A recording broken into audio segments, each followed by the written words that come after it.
Amor's POV. Ang langit ay kulay abuso, tila nakikiramay sa bigat na dinadala ni Amor Montefalco. Sa loob ng luma at humahaging na kotse ni Fernando, ang tanging maririnig ay ang bawat patak ng malakas na ulan sa bubungan at ang mabilis sa tibok ng puso niya.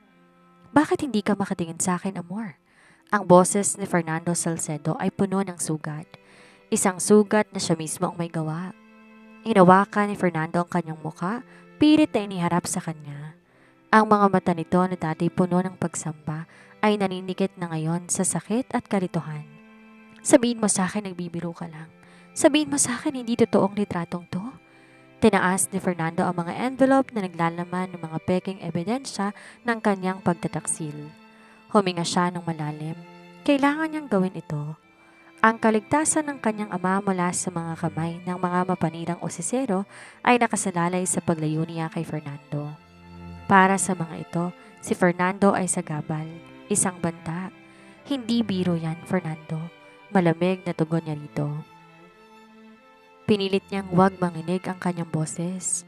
Sawang-sawa na ako sa pangakong balang araw, yayaman din tayo. Ang balang araw na iyon ay wala pang kasiguraduhan. Pero si Don Roberto, ngayon mismo kaya niyang ibigay ang buhay na gusto ko. Pera? Halos mabulunan si Fernando ng sariling tawa. Isang tawang puno ng pait. Pinagpapalit mo ko sa pera sa matandang yon? Hindi lang pera, Fernando. Iba ang galing niya sa kama kaysa sayo. He knows how to satisfy a woman like me. Isang malakas sa sampar ang nagpalingon sa mukha ni Amor. Nalasahan niyang dugo sa kanyang labi. Masakit pero mas masakit ang pagkadurog ng kanyang puso sa bawat salitang lumalabas sa kanyang bibig.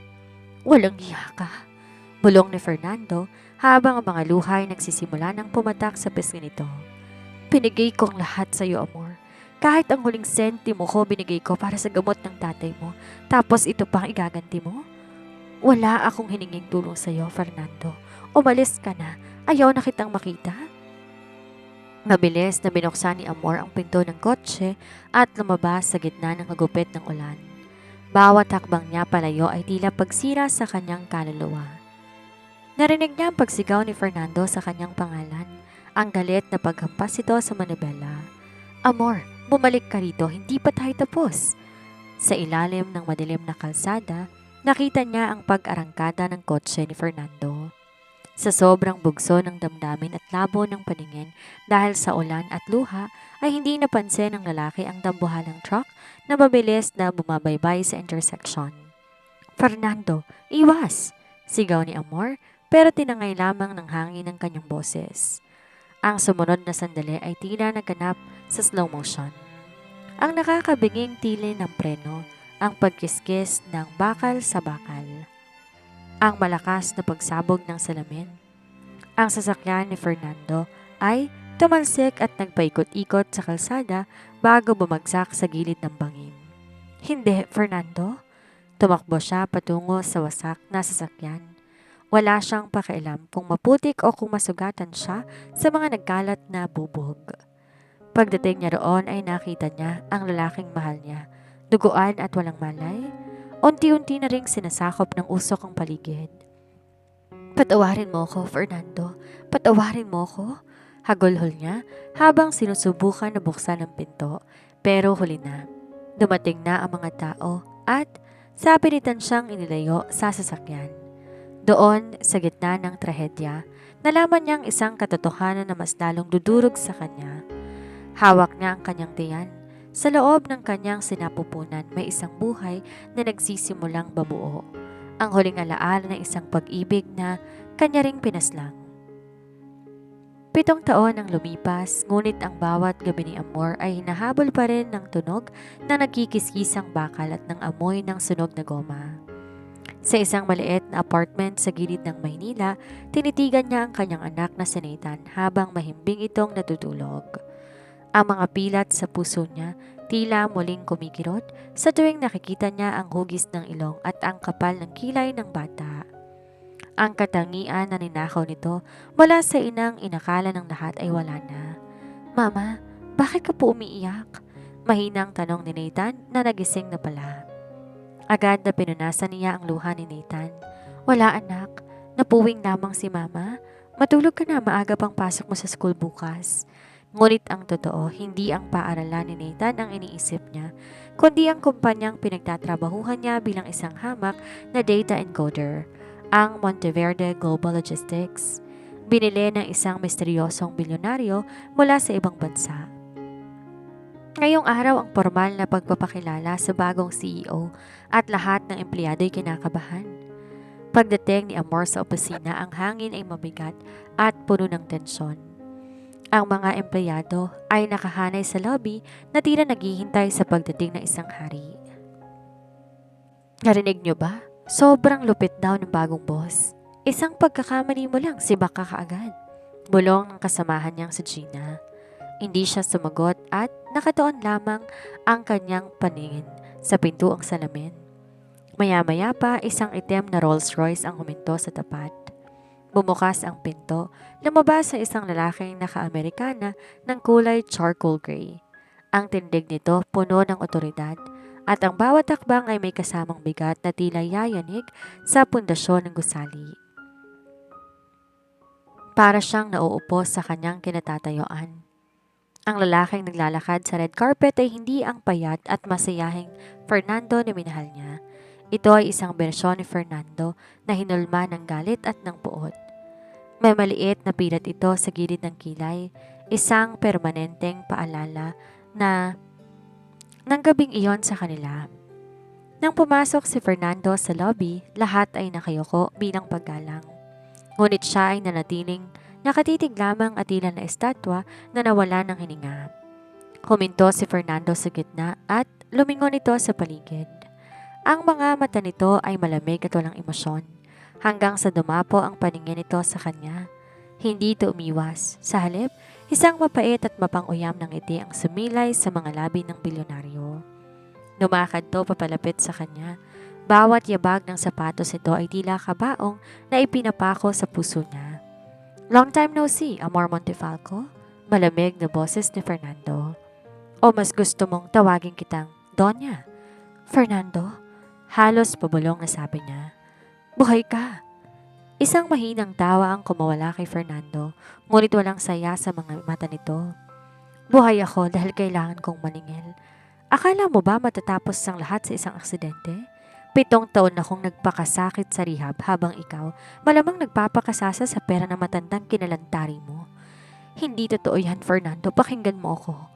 Biglang hinawakan na mahigpit ni Fernando ang braso niya. Huwag mong babanggitin ang pangalan ko na para bang may karapatan ka pa.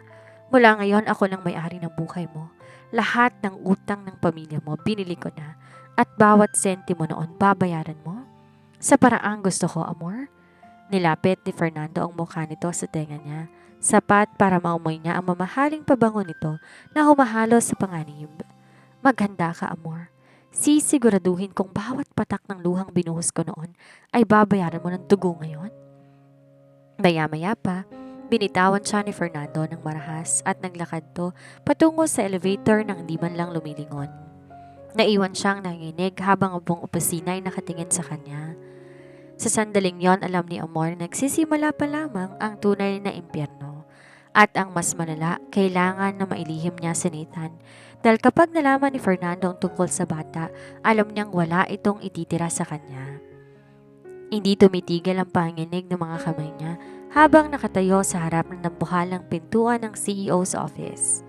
Ang bawat segundong paghihintay ay tila isang hatol ng katapusan. Nang bumukas ang pinto, ang lamig ng aircon ay sumalubong sa kanya, pero mas nanunuot ang lamig ng presensya ng lalaking nakatalikod at nakatanaw sa malalaking bintana ng gusali. Umupo ka, utos ni Fernando nang hindi lumingon. Dahan-dahan siyang lumapit at naupo sa dulo ng mamahaling leather chair. Fernando, tungkol sa utang ng tatay ko?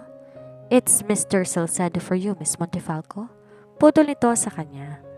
Humarap si Fernando at sa maliwanag na sikat ng araw, mas nakita niya ang pagbabago ng lalaki. Ang dating maamong mukha, tila ninilok na sa bato. Huwag nating sayangin ang oras ko sa drama. Hawak ko lahat ng promissory notes ng ama mo. Umabot na ito sa 50 milyon kasama ng interes sa loob ng 7 taon. Anito sa kanya, 50 milyon? Pero wala akong ganong kalaking pera. Nagtatrabaho lang ako bilang encoder. Alam ko, malamig ng ngiti ni Fernando. Nilapag nitong isang makapal na folder sa ibabaw ng mesa. Alam ko rin na may anak ka. Halos tumigil ang pagtibok ng puso niya. Paano mo nalaman? Wala akong hindi alam tungkol sa'yo, Amor. Pero wag kang mag-alala, wala akong pakialam kung sinong lalaki mang nakabuntis sa'yo pagkatapos mo akong iwan. Ang mahalaga sa akin ay ang kabayaran, Amor. Anong gusto mong gawin ko? Magtatrabaho ako ng extra shifts, babayaran ko bawat buwan. Hindi sapat ang sahod mo, kahit mabuhay ka pa na 100 taon. Pagtuya ni Fernando. Tumayo ito at dahan-dahang lumapit sa kanya. Huminto ito sa likuran niya at naramdaman ni Amor ang init ng hininga nito sa kanyang batok. Gusto ko ng kabayaran na nararapat sa sakit na binigay mo sa akin. Nilabas ni Fernando ang isang dokumento mula sa folder. Personal Assistant Contract. Ngunit sa ilalim noon may mga sugnay na hindi pang opisina. Magiging personal assistant kita. 24 na oras. Maninirahan ka sa penthouse ko. Gagawin mo lahat ng iuutos ko. Mula sa pagtitimpla ng kape hanggang sa pag-iinit ng kama ko kapag gusto ko. Bulong nito. Napatayo siya sa gulat. Mistress, gusto mo kong maging kabit mo? Hindi kabit, Amor. Isang property. Pagtatama ni Fernando. Sa loob ng 1 taon, magsisilbi ka sa akin. Kapalit noon, ituturing kong bayad na ang 50 milyon ng ama mo at ang anak mo. Tutustusan ko ang pag-aaral at lahat ng pangangailangan niya sa pinakamagandang ospital kung kailangan. Bakit mo to ginagawa, Fernando? Kung galit ka sa akin, bakit gusto mo akong makasama? Bigla nitong hinawakan ang panga niya at pilit tong tiningala sa kanya. Dahil gusto kitang makita na nadudurog araw-araw. Gusto kong makita kung paano isang Amor Montefalco na nagpahalaga sa pera noon ay magmamakaawa para sa dignidad niya ngayon. Isang pirma, Amor. Isang pirma at ligtas ang pamilya mo. At kapag tumanggi ka, sisiguraduhin kong bukas na bukas din, nasa kalsada kayo ng anak mo. Tumingin siya sa mga mata ni Fernando. Naghahanap siya ng kahit katiting na bakas ng lalaking minahal niya noon. Pero wala siyang nakita, kundi isang malalim na balon ng puot. Iniisip niya si Nathan, ang anak nila na may mahinang puso, ang batang tayong dahilan kung bakit siya humihinga pa. Kinuha niya ang papel at tinignan ang lagda niya. Magsisimula ka ngayong gabi. Huwag kang magkakamaling magdala ng kahit anong alaala ng nakaraan. Mula ngayon, pag-aari na kita, Amor. Nang lumabas siya ng opisina, di niya mapigilan ang pagdulo ng luha. Nakulong na siya sa sarili niyang sakripisyo. Ang hindi alam ni Fernando ang pagpayag niya ay hindi man lamang para sa pera, kung hindi para mapalapit ang anak nila sa isang lalaking makapagliligtas dito. Kahit pa ito ay ang lalaking galit na galit sa kanya. Nang matapos sa opisina, kaagad na rin siyang umuwi. Mukhang walang balak tumigil ang ulan. Ganon din ang paninikip ng puso niya habang paakyat sa bulok na hagdanan ng kanilang inuupahang apartment. Hawak niya sa loob ng kanyang bag ang kontratang tila ba isang tanikala na nakapulupot na sa kanyang leeg. Nang buksan niya ang pinto sa malubong sa kanya, ang amoy ng nilagang luya at ang mahinang ubo mula sa silid. Mama? Mabilis siyang nagpunas ng muka at pilit ng umiti. Nathan, baby, bakit gising ka pa? Nakaupo sa maliit na kama ang 7 gulang na batang lalaki. May hawak tong sketchpad kung saan ginuhit nitong isang lalaki at isang babae na may hawak na bata. Hinihintay po kita. Uminom po ako ng gamot pero masakit pa rin po ng konti yung dibdib ko. Paos na sabi ni Nathan. Ang sakit sa puso ng anak niya ay ang lihim na krus na pasan niya. Ito ang dahilan kung bakit kailangan niya ang 50 milyon. Hindi lang para sa utang ng kanyang ama, kundi para sa operasyon na tayong sa ibang bansa lamang magagawa ng maayos. Lumapit siya at niyakap na mahigpit ang anak. Shh, baby. Magiging maayos din ang lahat. May magandang balita si Mama. Nakakuha na ako ng bagong trabaho. Malaki ang sweldo. Mapapagamot na natin ang puso mo. Talaga po, Mama? Hindi na po ba tayo magtitipid sa ulam? Masayang tanong ng bata. Bagaman may halong hingal ang bawat salita. Oo, anak. Pero may kailangan lang gawin si Mama. Kailangan kong manirahan sa malapit sa opisina ko para mas mabilis akong makapagtrabaho. Iiwan muna kita kay Lola. Ising mo ng ilang araw sa isang linggo, okay ba yon? Bakas ang lungkot sa mukha ni Nathan pero tumango ito. Okay lang po, Mama. Basta po gagaling na ako para makapaglaro na tayo sa labas. Hinagkan niya ang noo ng anak. Sinusubukan na pigilin ang kagulhol. Paano niya sasabihin sa bata na ang kanyang amang inakala nitong nasa langit na ay buhay na buhay at kasalukuyan na ginagawa siyang alipin? Nathan, tandaan mo ito. Kahit anong mangyari, lahat ng ginagawa ni Mama ay para sa'yo. Ikaw ang buhay ko, anak. Maya-maya pa nakatulog na si Nathan sa piling niya, ngunit siya ay nanatiling gising. Kinuha niya ang lumang litrato ni Fernando na nakatago sa ilalim ng kanyang unan. Ang masayahing Fernando na nasa litrato ay malayo na sa halimaw na nakaharap niya kanina. Patawarin mo ako, Nathan, dahil itatago kita sa papa mo. At patawarin mo ako, Fernando, dahil kailangan kitang gamitan para iligtas ang kaisa-isang bagay na nag-uugnay sa ating dalawa. 11:00 ng gabi nang makatanggap siya ng text mula sa isang hindi kilalang numero. My driver is outside. Don't keep me waiting, amor. Every minute you're late is another million added to your debt. Walang lingon-likod na kinuha niya ang kanyang maliit na maleta. Handa niya nang haripin ang bagyong naghihintay sa kanya sa penthouse ni Fernando Salcedo. Sa kabilang banda, ang penthouse ni Fernando ay isang kuta ng salamin at asero na nakatitig sa buong syudad ng Makati. Ngunit para kay Amor, ito ay isang marangyang kulungan. Pagpasok niya ng mansyon, ang katahimikan ay nakakabingi. Nilalaman lamang ng mahinang kumpas ng jazz music na nanggagaling sa mga mamahaling speaker. Sa gitna ng malawak na sala, nakatayo si Fernando habang may hawak na baso ng alak. Inalis na nito ang coat. Ang puting polo nito ay bahagyang nakabukas ang 2 botones sa itaas. Nagpapakita ng pamilyar na balat na dati hinagkan niya gabi-gabi. Eksakto sa oras, malamig na bati ni Fernando nang di lumilingon. Akala ko itatakas mo na naman ang utang mo. Narito na ako, Fernando. Anong gagawin ko? Lumingon ito sa kanya. Iwan mo na ang gamit mo sa gilid. Magsimula tayo sa pag-aayos ng mga dokumentong dinala ko rito. At pagkatapos, lumakad to papalapit sa kanya. Titimplahan mo ako ng kape. Konting asukal, walang creamer. Alam mo naman kung paano ko gusto yon, di ba? Tumayo siya at mabilis na naglakad patungo sa kitchen counter. Habang nagtitimpla, naramdaman niya ang titig ni Fernando sa kanyang likuran. Nanginig ang kanyang kamay at sa kasamaang palad, tumalsik ang mainit na tubig sa kanyang daliri. Aray! Napasinghap siya sa hapdi. Sa isang iglap, nasa tabi niya na ang binata. Hinablot nito ang kanyang kamay at tirala sa ilalim ng gripo para basain ang malamig na tubig. Sa loob ng ilang sandali, ang galit sa mga mata ni Fernando ay napalitan ng pamilyar na pag-aalala. Ang lalaking nagligtas sa kanya noon ay tila nagpakita sa isang segundo. Malala ka pa rin hanggang ngayon, bulong ni Fernando. Nagkatinginan sila. Malapit, masyadong malapit. Naamoy niya ang hininga nito na may halong whiskey at ang panlalaking pabango nito na nanonood sa kanyang sistema.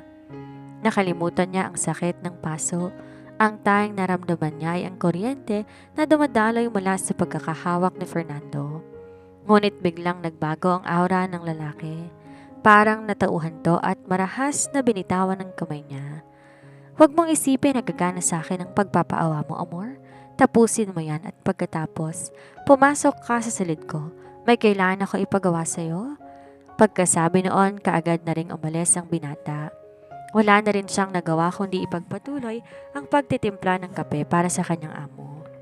Nang pumasok siya sa master's bedroom, nakita niya na nakaupo si Fernando sa dulo ng kama habang tinatanggal na ang sapatos.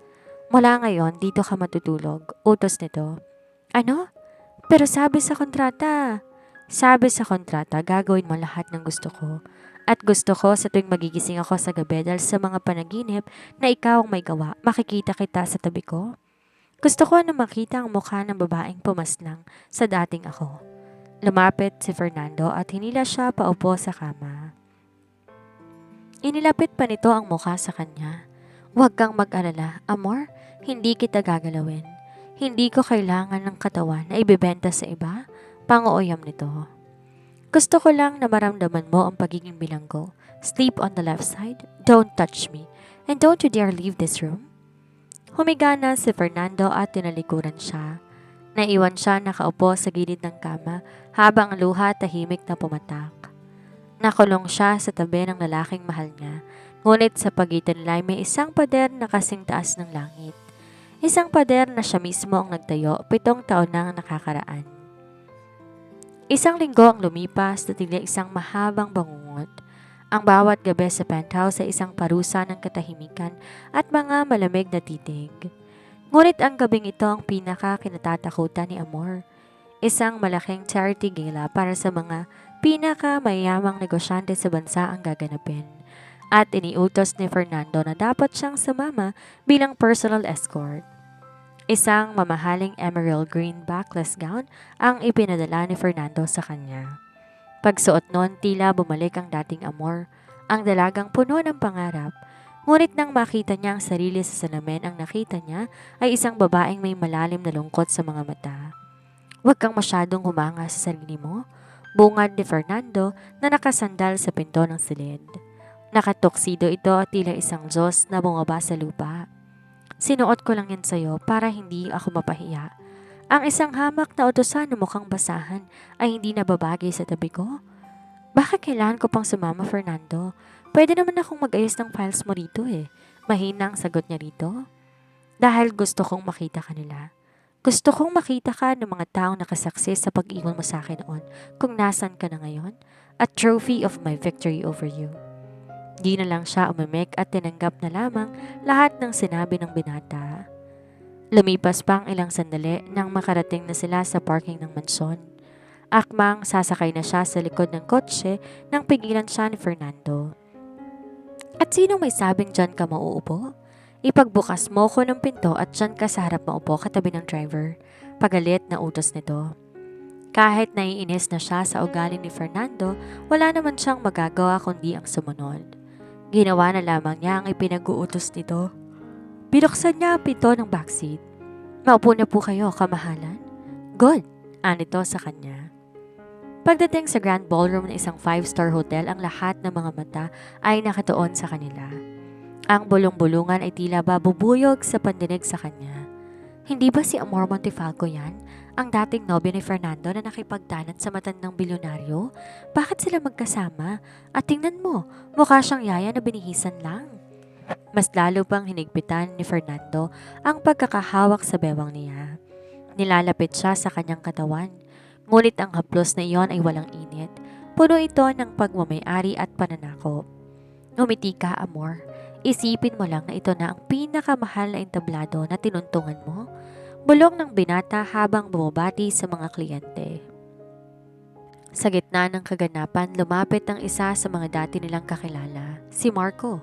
Ang lalaking laging nanunukso kay Fernando noon tungkol sa pagiging mahirap nito. Salcedo, ang laki na ng ipinagbago mo at kasama mo pa palang ex mo. Nakangising sambit ni Marco na tila may mali siyang tingin sa kanya. Balita ko na wala nang matandang protektor mo, Amor. Balik ka na ba sa dati mong mahal dahil wala ka nang makuhang pera?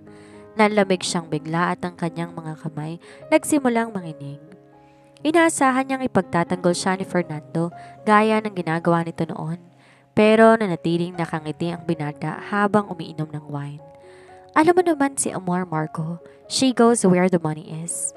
Sagot ni Fernando na may halong uyam. Ngayon, dahil ako nang may hawak ng pitaka, dito siya sa tabi ko. She's very efficient in serving my needs. Parang gumuho ang mundo niya sa narinig. Ang huling piraso ng kanyang dignidad, tinapak-tapakan ni Fernando sa harap ng maraming tao. Hindi na niya napigilan pa ang sarili. Excuse me, paalam niya at mabilis na naglakad patungo sa balkonahe ng ballroom kung saan walang tao. Doon, sa dilim at lalim ng gabi ay humahagulhol ang sakit sa mga salita ni Fernando. Mas matindi pa kaysa sa anumang sampal. Umiiyak ka? Akala ko ba matibay ka? Boses ni Fernando mula sa likuran. Humarap siya sa binata habang ang mga mata ay namumugto sa galit at sakit. Bakit, Fernando? Bakit kailangan mo kong ipahiya ng ganun? Kung gusto mo kung saktan mo ko ng tayong dalawa lang, huwag sa harap ng ibang tao. Bakit, Amor? Masakit ba ang katotohanan? Sigaw nito at dahan-dahang lumalapit hanggang sa maipit siya sa pagitan ng rehas ng balkonahe. 7 taon ko tong binuo sa isip ko, Amor. Ang gabi kung kailan ako ang nasa itaas at ikaw ang nasa ibaba. Pero bakit? Biglang nagbago ang tono ng boses nito. Humina ito at naging garalgal. Bakit hanggang ngayon, kapag nakikita kitang umiiyak, parang ako pa rin ang nadudurog? Sa isang iglap, sinakop ni Fernando ang labi niya. Isang hagka na puno ng galit, pagnanasa at matagal na pangungulila.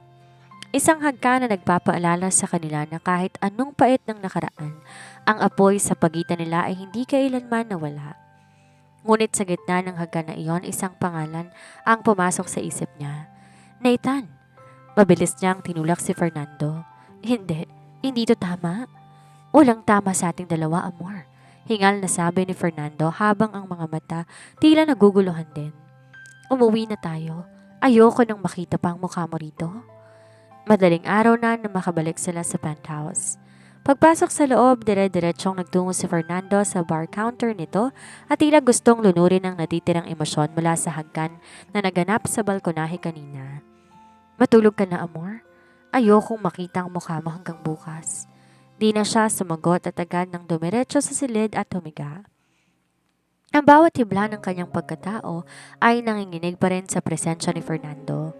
Ngunit bago pa man siya tuluyang makatulog, naramdaman na niya ang pag-vibrate ng kanyang cellphone sa ilalim ng unan. Isang text mula kay Aling Ising, ang matandang nag-aalaga kay Nathan. Amor, dinala namin si Nathan sa ospital. Sinugod namin sa ER. Di siya makahinga at sobrang taas ng lagnat. Kailangan kanya rito. Tila siya binuhusan ng yelo sa nabasa. Mabilis siyang bumangon at di na nag-abalang magpalit ng damit. Suot pa rin niya ang emerald green gown pero kinuha niyang isang malaking jacket para itago ito. Dahan-dahan siyang lumabas ng silid at nakita niya si Fernando na nakasandal sa sofa at tila nakatulog na dahil sa pagod at kalasingan. Ito na ang pagkakataon niya. Maingat siyang naglakad. Nang marating niyang pinto ay mabilis siyang lumabas at tumakbo patungo sa elevator. Nagmulat ng mata si Fernando. Hindi siya tulog kanina nang dumaan sa kanyang harapan si Amor. Ang bawat kilos nito ay nararamdaman niya. Saan ka pupunta, Amor? Sa lalaki mo na naman? Bulong niya sa dilim. Parang gumuho ang mundo ni Amor na makita si Nathan na may mga tubo sa katawan. Mama! Mahinang tawag ng bata. Nandito na si Mama, anak, hindi kita iiwan. Hagulhol niya habang hinahaplos ang buhok ng bata. Amor, kailangan ng deposit para sa mga test at gamot. 50,000 ang hinihinging kabayaran? Ani Aling Ising sa kanya. Sa ngayon, wala na siyang hawak na pera. Lahat ng meron siya, kinuha na ng pinagkakautangan ng kanyang ama. Sa desperasyon, kinuha niya ang kanyang pitaka. Doon niya nakita ang isang corporate credit card na binigay ni Fernando para sa mga office expenses. Alam niyang pagnanakaw ito. Alam niya ay itong magiging mitsa ng galit ng binata. Pero para kay Nathan, handa siyang maging kriminal. Kinaumagahan, bumalik siya sa penthouse, pagod at tila lantang gulay. Pagbukas niya ng pinto, hindi niya inaasahan ang sasalubong sa kanya. Lahat ng gamit niya nakakalat sa sahig at sa gitna ng sala, nakitayo si Fernando. Hawak ang isang tablet na nagpapakita ng real-time notification ng credit card usage. Ospital? Saan ka nang galing, Amor? Malamig na tanong nito. Sinong dinala mo sa ospital? Ang lalaki mo? At ginamit mo pa ang pera ko pambayad sa kanya? Hindi, Fernando. Hindi ganun yun. Huwag mo kong lokohin, sigaw ni Fernando. Hinawakan siya sa magkabilang balikat at marahas na niyugyog. Sinundan kita, Amor. Nakita kitang pumasok sa pediatric ward. Sinong batang yon? Sinong batang tinitingnan mo na parang siya ang buong mundo mo? Napako siya sa kinatatayuan. Anak ko siya, Fernando. Anak ko siya sa ibang lalaki. Isang mapait na tawa ang kumawala sa binata. Anak mo sa ibang lalaki?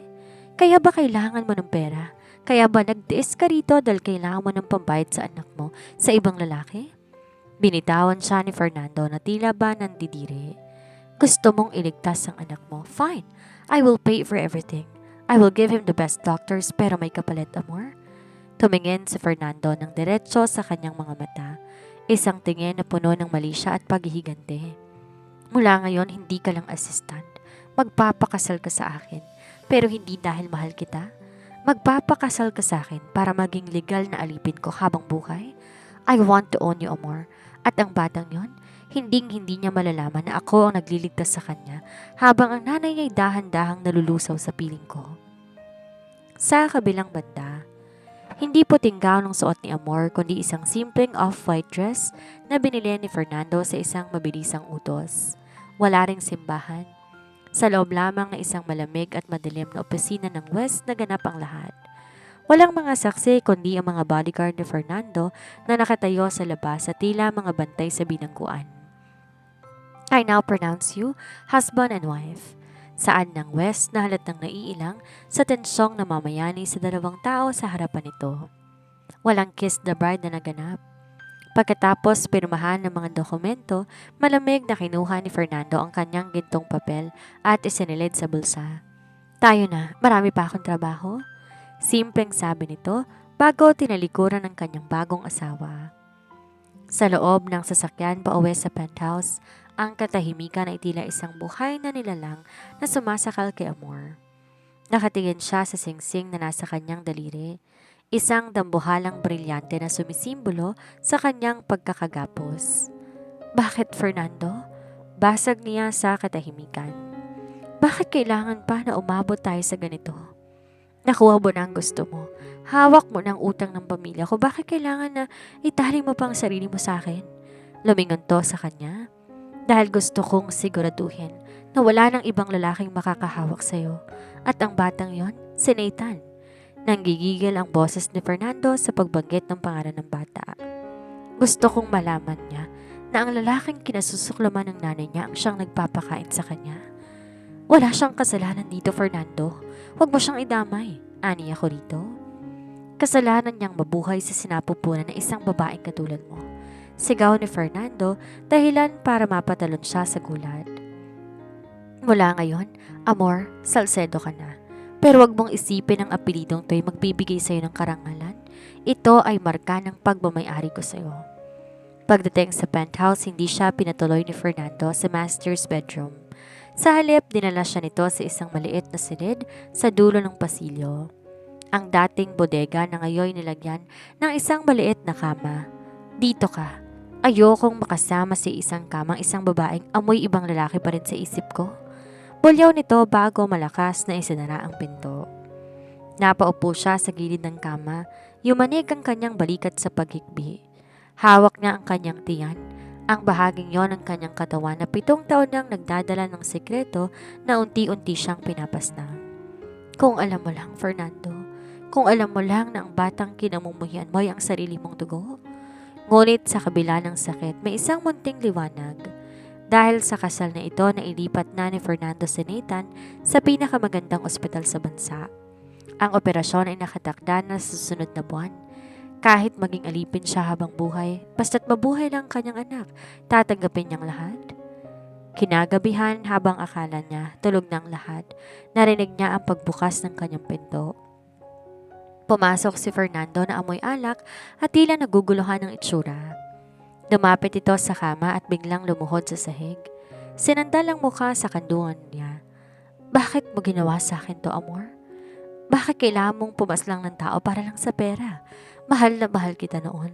Handa akong mawala para sa'yo. Naramdaman niya mahinang pag-iyak ni Fernando. Sa sandaling iyon ang halimaw ay muling naging ang binatang nangarap lamang na makasama siya. Akbang hahaplusin niya ang buhok nito nang biglang tumayo si Fernando at bumalik ang lamig sa kanyang mga mata. Huwag mo kong hahawakan, banta nito. Nakalimutan ko lang na kasal na nga pala tayo at sa kasal na ito ako ang Panginoon at ikaw ang tayong tagasunod. Bukas pupunta tayo sa ospital. Bibisitahin natin ang anak mo. Gusto kong makita kung anong klase ng batang naging dahilan ng pagtataksil mo. Nanlamig siyang bigla. Ang sandali ng muling pagkikita ng mag-ama ay malapit na at hindi niya alam kung ito ba ang magiging simula ng kanilang pagkakaisa o ang tuluyang pagwawakas ng lahat. Fernando's POV.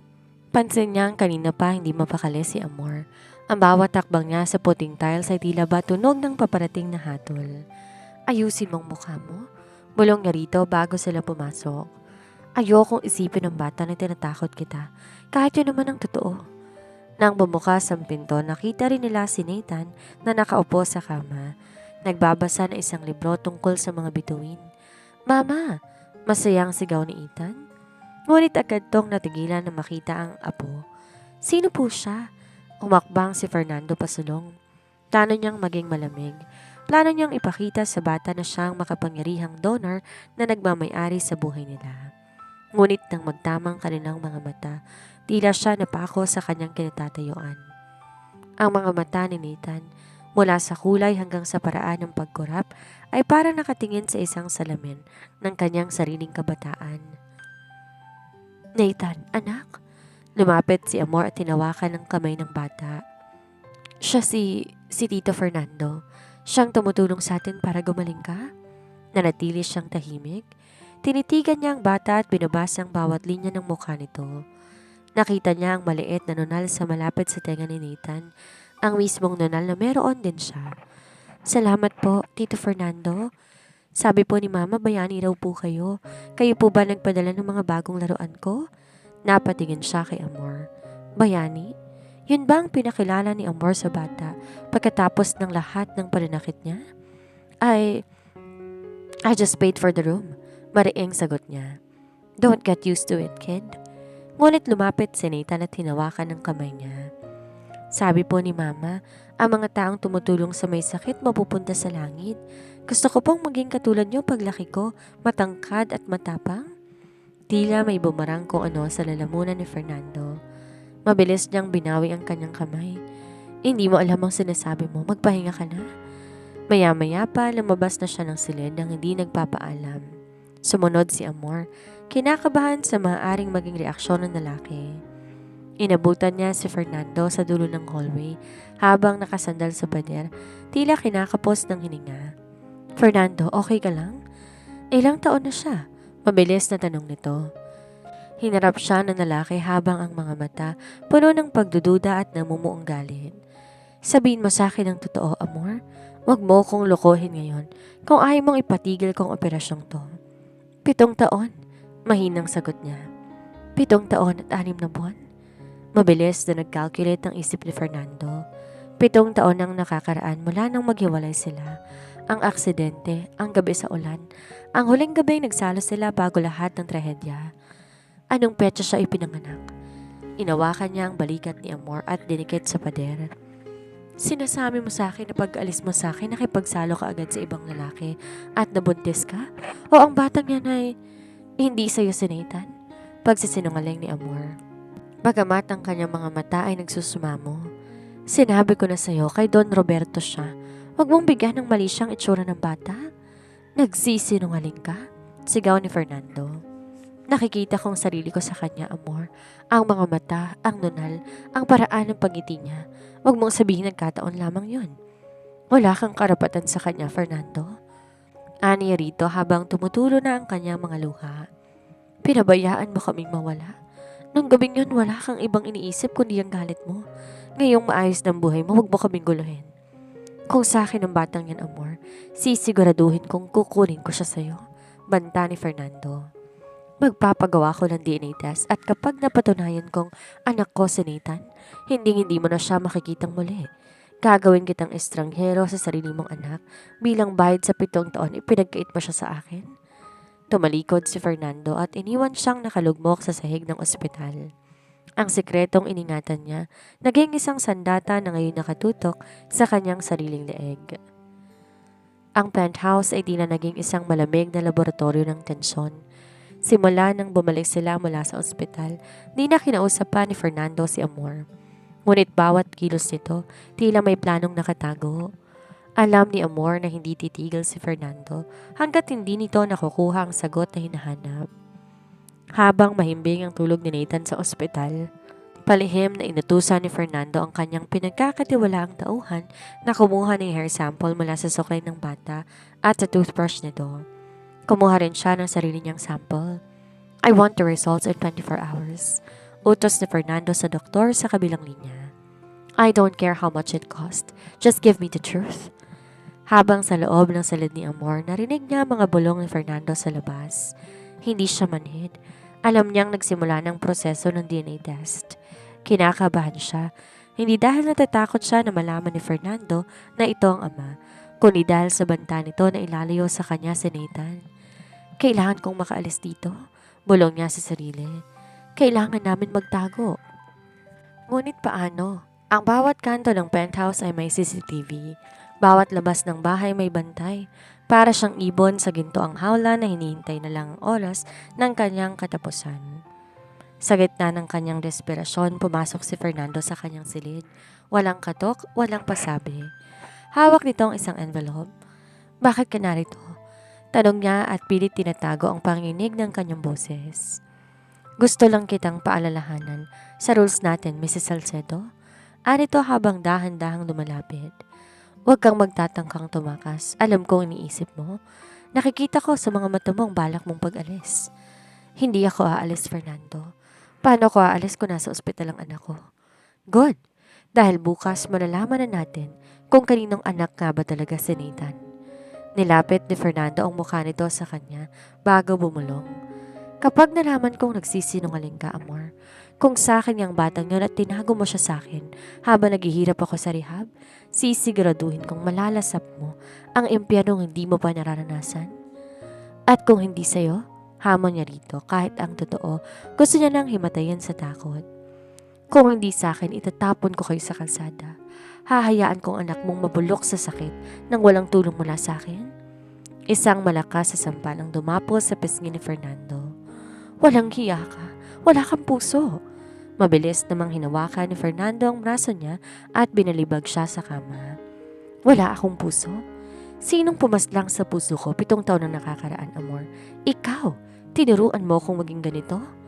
Sa halip na lumabas, nanatili si Fernando sa ibabaw niya. Ang galit sa kanilang mga mata, unti-unting napalitan ng isang pamilyar at masakit na pananabig. Kaagad siyang hinagka ni Fernando sa labi, isang halik na tila ba isang parusa, ngunit puno rin ng desperadong pangungulila. Hindi siya lumaban. Hinayaan ang sariling malunod sa hagkan na iyon dahil alam niyang ito na marahil ang huling pagkakataon na mararamdaman niya ang init ng lalaking tanging minahal. Kinabukasan, isang tawag ang gumising sa kanila. Ang resulta ay handa na. Nang buksan ni Fernando ang envelope sa harap niya, ang paligid ay tila nawala ng tunog. Binasa ni Fernando ang huling pahina. Ang kanyang mga kamay nagsimula ng manginig. Anong sabi? Tanong niya rito.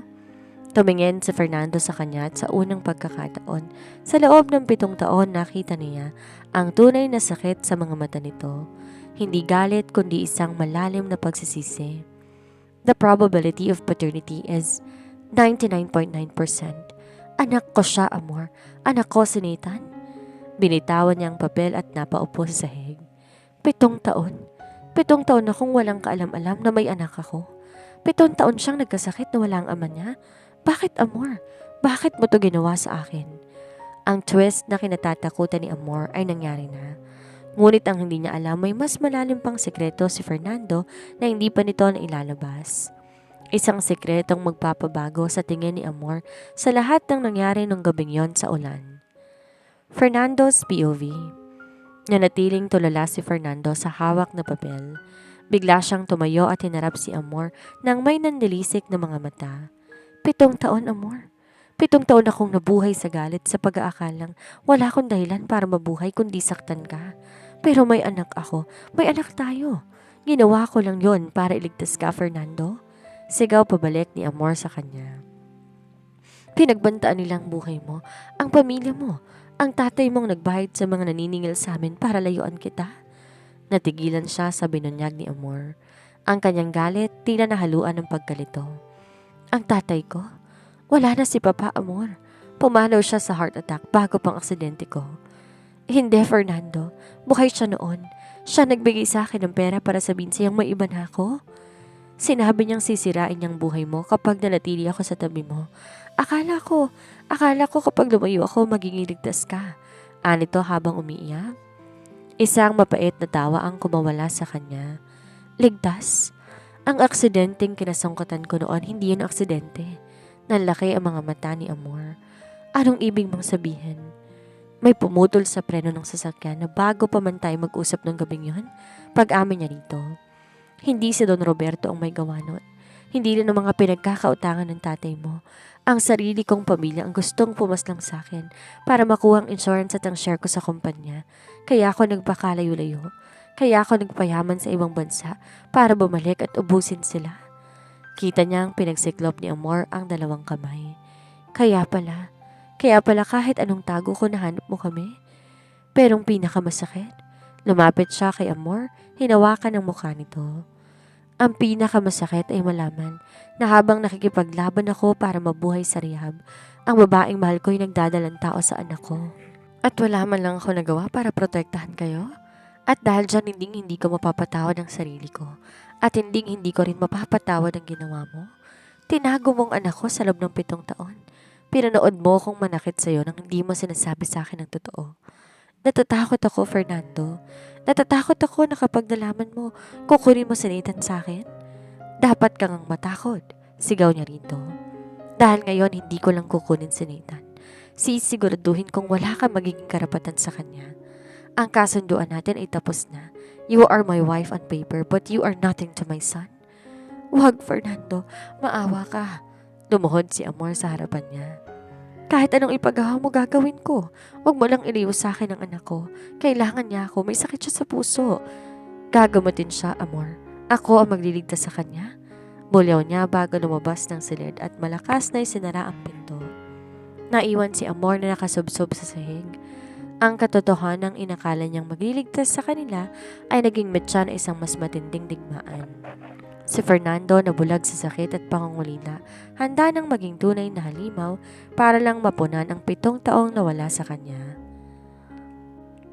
Magdamag na din nakatulog si Fernando. Nakatitig lang siya sa DNA results. Pinabasa bawat numero na tila ba ito ang sagot sa lahat ng kanyang pagdurusa.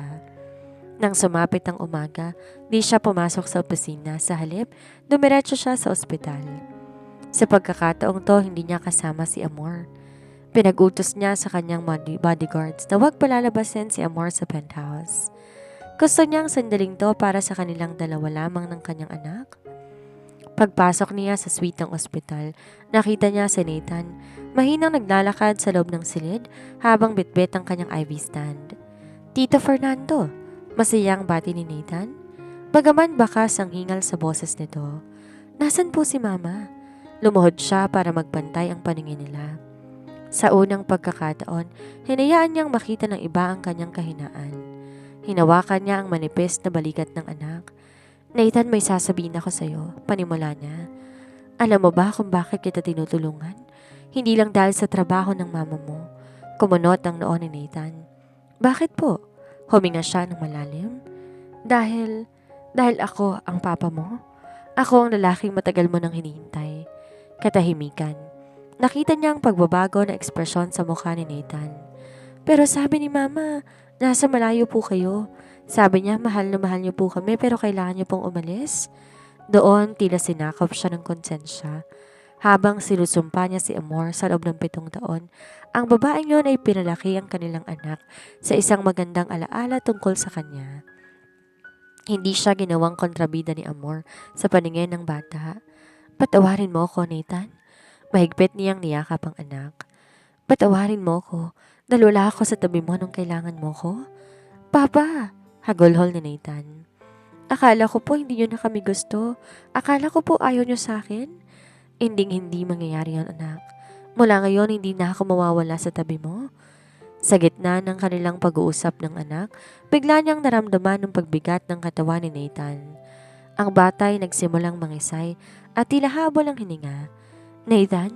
Nathan! Sigaw niya rito. Nagkagulo na sa loob ng silid. Kagad pumasok ang mga nurse at doktor. Sir, kailangan niyo pong lumabas. He's having a cardiac arrest. Anak ko yan, iligtas niyo ang anak ko. Bulyaw niya habang kinakaladkad siya palabas ng mga security. Sa labas ng ICU, mag-isa siyang napaupo sa sahig. Doon niya napagtantong isang bagay. Ang lahat ng yaman niya, ang lahat ng kapangyarihan niya ay walang silbi kung mawawala ang Kai sa isang buhay na nagbibigay sa kanya ng bagong dahilan para magmahal. At sa sandaling yon, ang galit niya kay Amor ay naglaho. Napalitan to ng isang matinding pangangailangan. Kailangan niya si Amor dahil kung may isang tao na kayang gisingin ang puso ni Nathan, yun ay ang babaeng 7 taon niyang sinasaktan. Mabilis niyang kinuhang kanyang telepono. Dalhin niyo rito si Amor, ngayon din. I don't care if you have to break the speed limit, just bring my wife here. Amor's POV. Pagdating sa ospital, halos madapa si Amor sa pagtakbo patungo sa ICU.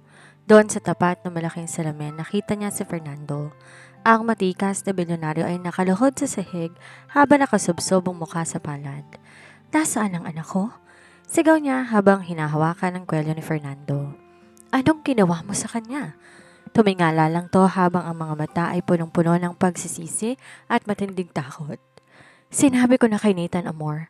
Sinabi ko na sa kanya na ako ang papa niya. At pagkatapos, bigla na lang siyang bumagsak. Walang hiya ka? Isang malakas sa sampal ang binigay niya kay Fernando. Sinabi ko na sa iyong mahina ang puso niya. Hindi niya kayang ganitong tensyon. Kapag may nangyaring masama kay Nathan, isusumpa ko. Pagbabayaran mo to? Hindi lumaban si Fernando. Tinanggap niya ang sampal na parang isang nararapat na parusa. Patawarin mo ko, Amor? Maya-maya lang biglang lumabas ng pinto ang ICU at lumabas ang doktor. Stable ng bata pero critical pa rin. Kailangan siyang operahan sa lalong madaling panahon pero may isang problema. Ano yun, Doc? Kahit magkano babayaran ko? Mabilis na sabi ni Fernando. Hindi pera ang problema, Mr. Salcedo. Nathan has a rare blood type. We need direct blood transfusion from a close relative before the surgery to stabilize his red blood cell count. Ang blood bank natin naubusan ng stock para sa type niya. Nagkatinginan sila ni Fernando. Ako, Doc, type O negative ako. At ako rin, dagdag ni Fernando. Gawin nyo na. Kunin nyo ng lahat ng dugo ko, iligtas nyo lamang ang anak ko. Tumango lang ang doktor at kaagad nang umalis. Habang magkatabi silang nakahiga sa extraction room, ang kanilang mga braso nakakabit sa mga tubo na nagdadala ng dugo patungo sa mga bag na para kay Nathan. Sa gitna ng katahimikan, hinawakan ni Fernando ang kamay niya. Amor? Mahinang tawag ni Fernando. Habang nakikita ko ang dugo ko na lumalabas, naiisip ko ito lang ang paraan para makabawi ako sa kanya, sa inyo. Huwag ka munang magsalita, Fernando. Pero may nalaman ako kanina. Ang taong nag-utos na putulin ang preno ng kotse ko, 7 taon na ang nakararaan. Nahanap na siya ng mga tauhan ko. Nilingon siya ni Amor. Sino? Si Don Roberto. Ang lalaking sinasabi mong protector mo noon? Hindi niya ako gustong paslangin dahil sa'yo, Amor. Gusto niya akong paslangin dahil alam niya na ako ang tagapagmana ng lupain na kailangan ng kumpanya niya. Ginamit ka niya para sirain ako at ginamit niya ang utang ng tatay mo para hawakan ka sa leeg. Nabitawan niya ang kamay ni Fernando sa gulat. Ibig mong sabihin ang lahat ng ito ay plano niya? Oo. At ang mas malala pa, siya rin ang nagbayad sa mga doktor sa rehab para sabing wala na akong pag-asang maglakad para mawalan ako ng ganang bumalik sa'yo. Tayong dalawa ang biktima rito, Amor. Pinaglaruan niya tayo. Bago pa man siya makasagot, biglang pumasok ang isang nurse na mukhang balisa. Sir, ma'am, may mga pulis sa labas. May naghain daw ng search warrant at gustong kunin ng bata. Ayon sa report, may illegal detention daw na nangyayari. Napabangon si Fernando kahit may karayom pa sa braso. Sinong naghain yan? Sa pintuan, pumasok ang isang matandang lalaki na may hawak na tungkod habang may mapait na ngiti sa labi. Si Don Roberto. Masyado yun namang minaliit ang kakayahan ko, Fernando. Anang matanda? Ang batang yan ay sa akin. Ayon sa birth certificate na pinagawa ko 7 taon ang nakakaraan, ako ang ama ni Nathan Montefalco at kukunin ko siya ngayon din. Ang mga salita ni Don Roberto ay tila bomba na sumabog sa silid. Sa labas ng pinto, nakita ni Amor ang 2 pulis na may hawak ng papeles. Illegal detention? Don Roberto, anong pinagsasasabi mo? Sigaw ni Fernando, dahan-dahang tinatanggal ang IV sa kanyang braso. Wala kang karapatan sa anak ko. Anak mo? Tawa ni Don Roberto, isang tawang puno ng pangungutya. Ayon sa papeles na hawak ng pulis, ako ang biological father ni Nathan. Binigay sa akin ng nanay niyang lahat ng karapatan sa bata 7 taon ang nakararaan, kapalit ng pagbayad ko sa lahat ng utang ng ama niya. Nanlaki ang mga mata ni Amor sa gulat. Wala siyang alam sa ganoong kasunduan. Siya ang pumirma sa kontrata ng utang, ngunit wala siyang pirma sa anumang surrender of parental rights. Nagsisinungaling ka, Don Roberto. Hindi ko kailanman ibibigay ang anak ko. Depensa niya. Ganun ba? Kinuha ni Don Roberto ang isang folder mula sa kanyang bodyguard.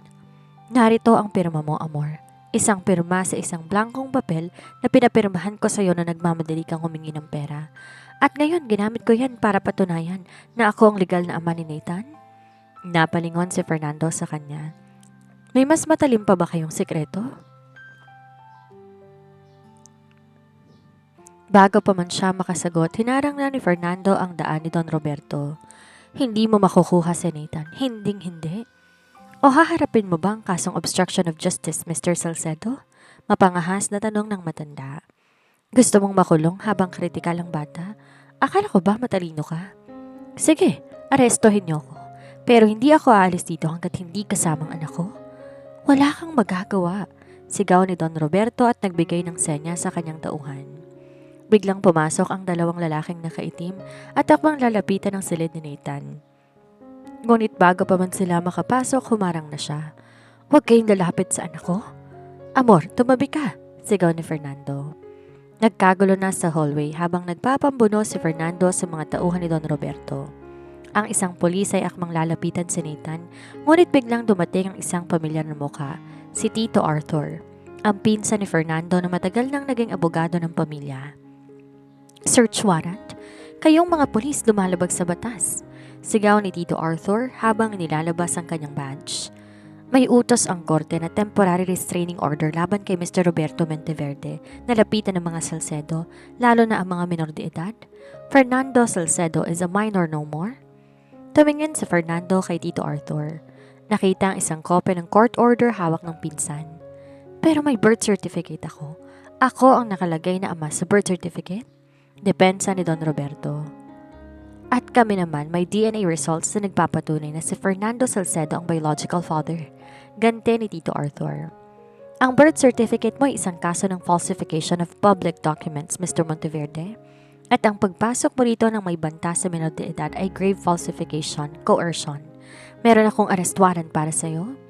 Natigilan si Don Roberto habang kanyang mukha ay namutla.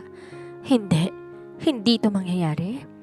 Bago pa man makataka si Don Roberto, pumasok ang mas maraming pulis na kasama ni Tito Arthur at inaresto ang matanda. Sa gitna ng kaguluhan, niyakap ni Fernando si Amor ng mahigpit. I'm sorry, Amor. Nagkamali ako sa lahat ng sinabi ko sa'yo. Patawarin mo ko? Sa sandaling yon, ang galit ay napalitan ng pagmamahal. Ang kanilang laban ay hindi na laban ng puot kundi laban para sa kanilang pamilya. Ang puting ilaw ng operating room ay tila isang mata na nakatitig sa kanila habang naghihintay ng hatol ng tadhana. 6 na oras nang nakalilipas mula nang ipasok si Nathan sa loob. Sa labas, sa malamig na sila ng ospital, nakaupo sina Amor at Fernando. Maya-maya ay hinawakan nito ang kamay niya. Amor, ano man ang mangyari, gusto kong malaman mo na kung maibabalik ko lang ang oras, hindi ko hayaang saktan ka ng galit ko. Ginamit ko ang yaman ko para parusahan ka, pero sa huli ako ang nabilanggo ng sarili kong puot. Tumingin na rin siya dito. Fernando, ang pag-ibig na walang tiwala ay parang bahay na walang pundasyon. Pareho tayong nagkamali. Ako dahil natakot ako magtiwala sa lakas mo at ikaw dahil hinayaan mong sakupin ka ng pagdududa. Pero tingnan mo si Nathan, siya ang bunga ng kung ano ang totoo sa atin. Maya-maya ay biglang bumukas ang pinto at lumabas ang surgeon.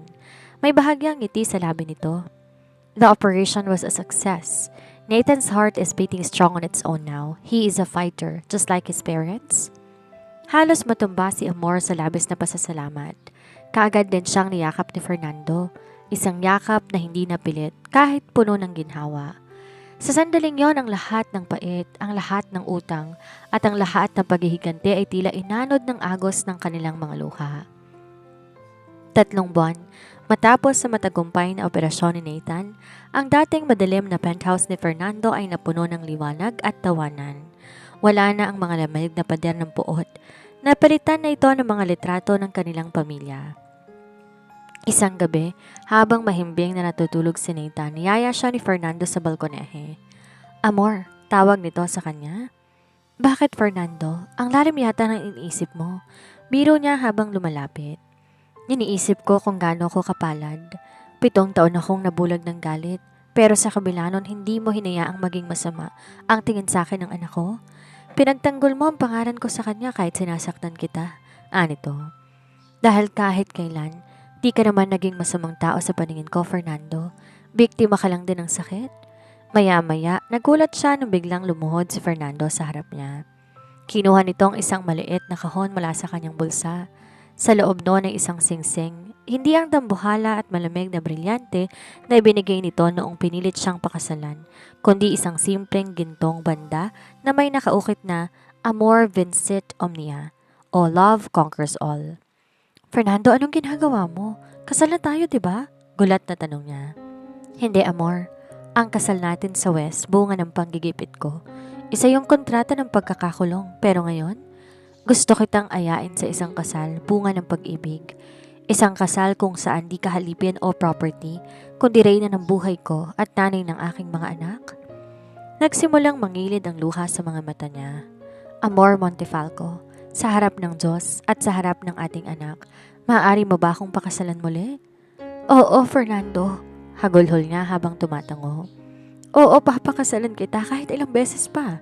Sinuot ni Fernando ang singsing sa daliri niya at tumayo para hagkan ang kanyang labi. Isang hagka na hindi na parusa kundi isang panata. Sa sandaling yon, ang lahat ng nakaraan ay tuluyan ng nabaon, hindi sa limot kundi sa pagpapatawad. Isang taon ang lumipas. Isang maliit na bahay sa tabing dagat, malayo sa ingay ng lungsod at sa madilim na anino ng mga kumpanya. Doon isang batang lalaki ang masayang tumatakbo sa buhanginan habang hinahabol ang mga alon. Malakas na ang kanyang tawa at ang kulay sa kanyang mga pisngi ay tanda ng buhay na puno ng sigla.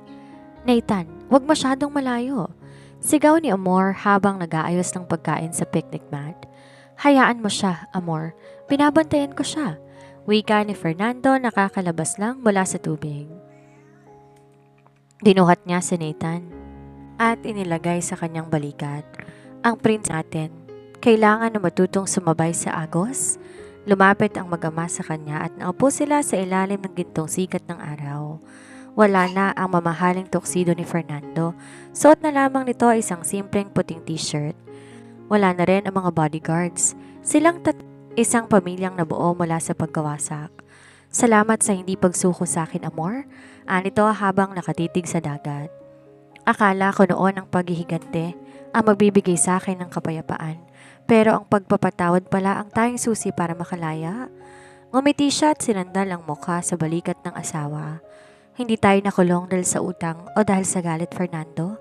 Nakulong tayo dahil natakot tayong magmahal ng totoo. Pero ngayon malaya na tayo. Habang papawala ang araw, nag-iwan to ng kulay kahel na liwanag sa langit. Isang paalala na pagkatapos ng pinakamadilim na gabi, palaging may bagong umaga para sa mga pusong handang magsimula muli. Aral ng kwento. Ang kwento ni na Amor at Fernando nagtuturo sa atin na ang galit ay isang lason na tayo mismong umiinom habang umaasang papanaw ang iba.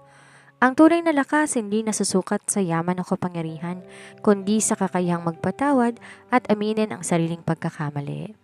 Ang sakripisyo ay mahalaga, ngunit ang katapatan sa gitna ng pagsubok ang tunay na magliligtas sa ating mga mahal sa buhay. Dito na po nagtatapos ang munting kwento ni Fernando at Amor. Maraming salamat po sa lahat ng nakinig at sumubaybay. Sana po suportahan niyo muli ang mga susunod kong short story na gagawin. Thank you po and keep safe everyone.